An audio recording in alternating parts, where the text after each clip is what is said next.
Hi, True Crime fans.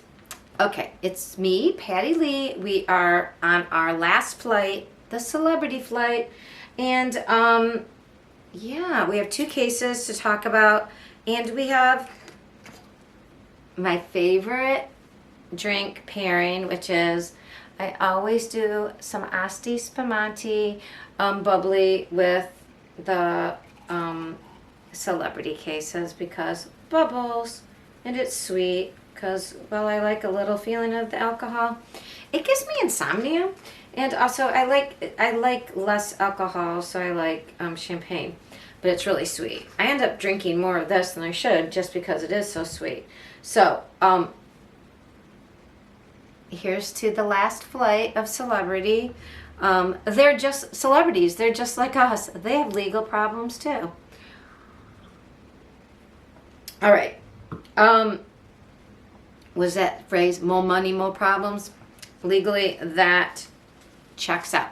So, we'll get to the Depp Heard case. The first case, there was recently, and I'm just going to call this celebrity because Alex Jones, it's kind of political too, which I could do a whole podcast of the political crimes that have been going on, but I don't know if I want to get into that just because there's still a lot of weird stuff going on. If you know, you know. But Alex Jones is a horrible person, in my opinion, and in the opinion of a Texas court, where two sets of Sandy Hook parents sued him for defamation and I believe intentional emotional distress. But they basically sued him because he went on his program and said that, oh, excuse me, bubbles, that they had said that he knowingly and purposefully lied and said that they faked their children's death, that was never real, that they were children actors, which if you have any idea, Sandy Hook was one of the most horrific school shootings, and there was, similar to some of the cases, especially the Ethan Crumbley case, there was a child who was autistic and who was with his mother but given shooting, either he allowed to play a lot of shooting games, and I'm not saying shooting games cause things, but autistic people, when they practice something over and over, they tend to do it, and we know that their deficits lie in social skills and sometimes empathy. So a repetitive action of doing things and desensitizing at the same time training them to shoot is not the best thing for anyone who might not clearly understand their actions anyways. And apparently she bought him high-powered rifles. I mean, it was all very strange and weird how this child with autism was able to carry out this entire act. And it was at the school he had attended, I believe, as an elementary student, and it was right before the holidays, I believe the last day before Christmas break. And he went into the, I don't think it was the first grade classroom, all of it, everybody. It was, I mean, it's the worst horrific thing that could happen. But then to have some man continuously that was 20 years ago. I mean, he just constantly said it was fake and blah, blah, and got people online to say it was fake and to harass these parents and death threats them. And it was the worst. I can't even, if you were unaware of it, Google that shit. It was unconscionable, unbelievable, just the most immoral thing to do. Anyways, so he first was found guilty and was giving a compensatory, meaning he had to pay back the other side's lawyers and stuff, and that was $4.5 million. And I thought that was the trial, and I was like, well, he should get more like 4.5, more like 40. Well, guess what? There was a penalty phase, and $45.5 million, I believe, was the count that he had to pay, and that's just two families. So now he's going to be sued by more families in Connecticut, and then I believe there's one more state. And Connecticut was, I believe that's where the actual school is located in. And I know the senator is Chris Murphy. Is that his name? They have a great senator there who has been working to get schools safer and to work to make sure this never happens again. He works with families. He's an excellent advocate. Anyways, so yeah, there's some justice there for people who lie about the most horrific act. I mean, think of Uvalde. Can you imagine if somebody was on TV every night using, and making millions of dollars on supplements and all kinds of advertising and saying that Uvalde was a false flag and it was a lie and it never really happened? Imagine those families. I mean, it's horrific. It's really unbelievable. So I believe justice was served. And and we also learned that Alex Jones, somehow somebody at a law firm released all of his text messages and emails, maybe all electronic data, erroneously, instead of just giving it to his team, gave it to the other team. And there's some law about third-party things. I don't know. So that's all being requested now by the January 6th committee. They might already have it.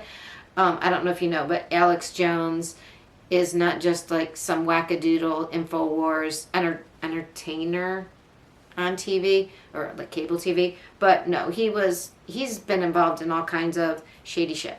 Yeah, so like I said, not really going down that road, but he is a celebrity because InfoWars was a big show at one time, and he will now be paying a lot of money to the victims that he defamed and inflict emotional damage on maliciously on purpose. So there's that. Okay, so let's get to, so here's to justice for people who are mean to people whose children who died. That's just the worst. The Depp Heard case. So, kind of ties in with Alex Jones. Why, you ask? Oh, let me tell you. Because what we're going to talk about this week is, so the Depp Heard trial is over, and once the trial is over, especially it's a civil trial, the all the court transcripts, everything that was sealed for publicity and to make sure it was a fair trial, so it couldn't be gotten out. Like if they said we're not using this at trial, everything is looked at. A lot of judgments, pre-trial judgments, motions in limine, as Emily D. Baker said, or in limine, which is how they're said. Those pre-trial motions, everything, all the arguments, were all put into this huge file, 6,600 pages about. Andrea Burkhart was an attorney who crowdsourced the money to have it printed out. Once it was unsealed and made available for public consumption, you couldn't just see it. You had to request a copy, which means printing by page, 50 cents a page or whatever it was, something, maybe even $1 a page. No, that would be 6,000. 50 cents a page, because it was about $3,300. So, and it was 600 pages. I did math in my head. Let's drink to that. My dyscalculia is stronger than any other part of what causes me dyslexia. That and hyperactivity, disorganization. I don't know, rambling. Yeah, a little verbal diarrhea. Regardless, let's get back to the Depp Heard problem. So, yes, so this was all released. But how this pertains to, or similar to the Alex Jones, is that you have people online, and one source that I noted specifically because somebody I sort of trusted made a comment that was not accurate. So somebody made a comment based on a Daily Beast article, and the Daily Beast article was like, Johnny Depp trying to use salacious sex pictures as revenge porn or something. And this person who I really like was like, Johnny Depp. And they had one screenshot, and it was a screenshot of a screenshot because it was from the Daily Beast's reporting, I believe. But it was like Johnny Depp's team says they will, they retain the rights to use these nude pictures if they need to in the future. And they're like, see, he's going to release it as revenge porn. What a horrible person. He's like about DV and IPV. And I was like, whoa. And I spoke to the person I trust, and I was like, that isn't really accurate. This is from, this is talking about court-related documents, and it retains the, prerogative to use something in court. This is not revenge porn. This isn't releasing it on the internet. And by the way, and then the person said something about, this is no different than what, something like Brian and Gabby, and like, I said something about the lawyers in LawTube, and the person responded, well, I'm very disappointed in them. And I was like, why? Did you watch them stream every second of the trial? I did. I sometimes watched 2 streamers and saw the trial over again. Did you see Amber Heard testify? No. Did you see all the experts testify? No. You couldn't have and come to the conclusion that Amber Heard's the victim of Johnny Depp and he's going to put out revenge porn. First of all, I'm not even sure you could do that to somebody who's put out her own porn. And the person, I think, misunderstood. The naked pictures weren't taken by him, and they weren't her, like, it wasn't, like, that's how revenge porn works. No. She, I believe, took most of the pictures. It was pictures to show that she wasn't hurt at the time that she was claiming she had all these injuries.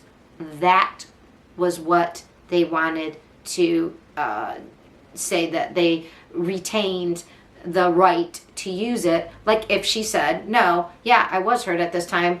Like she said she was beat up and down her back. Well, they had a dress picture that showed her whole entire back. So they could, say, look at this picture, that is not accurate. Because the back, the dress was almost her naked. But otherwise, if she would have claimed, well, you couldn't see because it was all in certain areas, no, we have pictures of that time. It wasn't revenge porn to embarrass her. It was that she was saying she was a victim, and was to all evidence that we were shown in court and everything in these documents, she's lying. She's like a pathological liar about the worst thing ever. And as I told the person, if you have ever been any victim to any interpersonal violence, she is the worst person, because she is the person that makes people go, well, see, women lie. Because it's obvious that she lied. She didn't tell the truth throughout just being on the stand. She lied during that time period because she said 2 different things that can't coexist as one. So she proved herself a liar, and then among all the other evidence, like a pathological liar. Like she's got a problem. And the evidence that the Depp team was looking for wasn't to embarrass her. It was to say, look, this woman is a danger. She doesn't care about other human beings. She hurts other people without sympathy or care, just like she's hurting our client. And then she turns around and lies and makes it about herself. That is kind of what I took out of it. So, is Johnny Depp perfect? No. He certainly isn't. I had a crush on Matt Dillon, and was Johnny Depp cute? I guess he was a little small for my tastes. I didn't really like small, slight boys. But was he? But he was. I was a fan, I guess. He was one of the people that we saw in, especially Tim Burton movies, which I liked. And I loved Sleepy Hollow, because I like spooky stuff. But so. And I don't think the trial, he admitted, I was an alcoholic, I was a drug addict, I wasn't always kind to my wife. But that's not what this trial was about. And by the way, the trial wasn't about like was somebody an interpersonal violence victim. Other people, the media's messaging, I think, gets people who are proponents of women not being hurt, like the Petito Laundry case, which definitely there was a victim, even though I think Brian Laundrie had mental issues because he heard voices, and that's a whole other aspect to maybe why Gabby stuck around and was kind to him, because she wasn't just a selfish monster who would drop somebody when they were problematic. I'm just saying. And I don't see her as somebody who would just be beat and not say anything either. But I do see her as somebody who would try to work through somebody seemingly weirdly paranoid. See, these kids who we see acting paranoid suddenly, the beginning of schizophrenia, I think, is confusing for everybody involved. And it can involve violence, but that is very different than this Heard Depp case. No. We have somebody who was a user and took down the other person, and we heard this person's voice saying horrific, horrible things. And we know that she was deceptive on testing and deceptive on the stand to all of our eyes. You don't need the behavior panel to see that she is cuckoo for coconuts, not telling the truth, like just weirdly, like one of those people who pathologically lies. That is my opinion. That is not based on, I don't study abnormal psych, but I will tell you. So all these things that came out that weren't allowed at trial, none of them surprise anybody who was at trial. And then the Daily Beast article, if you watched Legal Bites or Hogue Law, they both covered the Daily Beast article, which the person that I really liked and do respect. I think they were just getting a fraction, and that's the thing, it's like siloing. When you only get a little fraction, a little silo of news, and you come at it from your perspective, even though it could be a very empathetic, loving, educated perspective, but you're getting this like legal news from a journalist who, if you read the Daily Beast article, the person was saying things that were already known. No, those weren't the things that came out in these papers. That came out at trial, and then they said people at trial were there who testified, who didn't. Like, they were confused as to what was new in these documents, as to what really took place. So my sources for saying that this is crazy talk, that any of this was like new and shocking, and I mean, it basically just reiterated what we already knew about their lives, especially if you were paying attention to the coverage. We had heard like the story of Whitney, and a lot of people showed it on their streams. It was a reality show, and there were clips available, and Whitney does tell her friends that her sister's nuts. Her sister, like, she has a bruise, and she's like, oh, you know, Amber, she like hits me, or she says something off the cuff like that. These things are not, like, some were kept out of the court because they were like third party hearsay, but we saw the actual filming of that thing. We could go and look at things. It didn't have to just be a third party. I mean, we could dig in a little more, but we weren't the jury, and the jury wasn't watching that.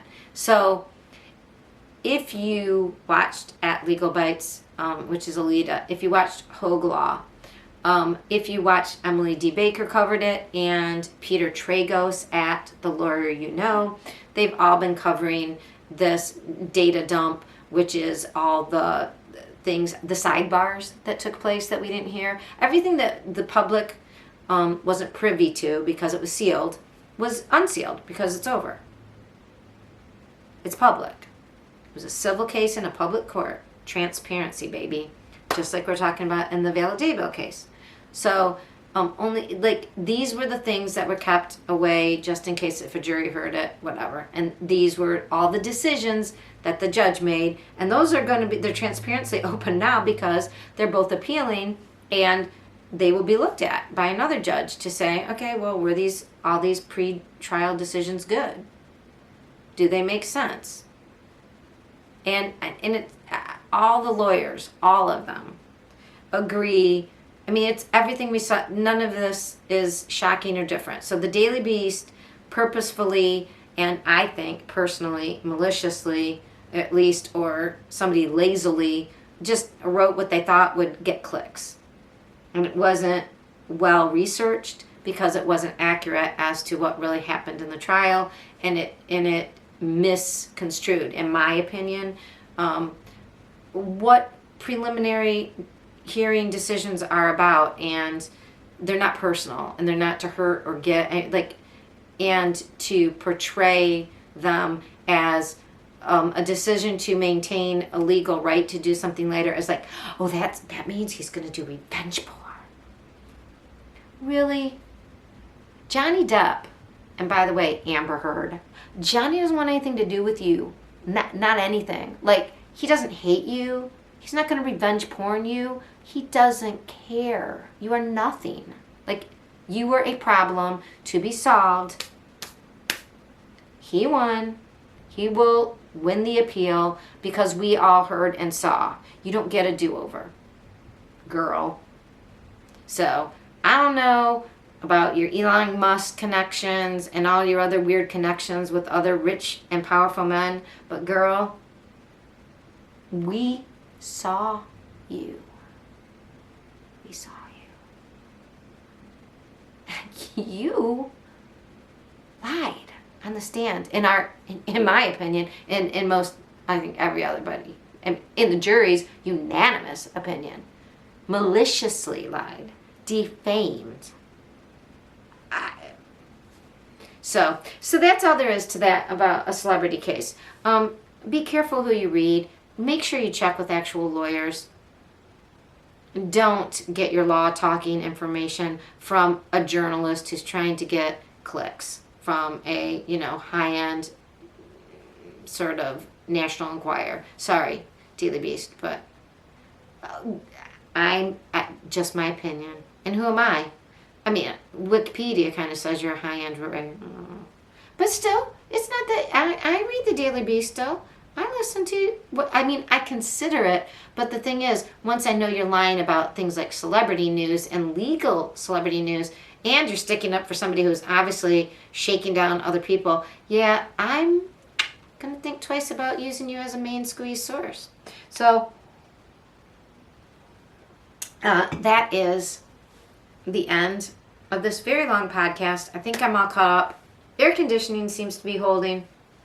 Let's hope it works for the rest of the weekend and summer and everything. And I will see you guys next week. That was episode 24. Yeah, 24. Bye.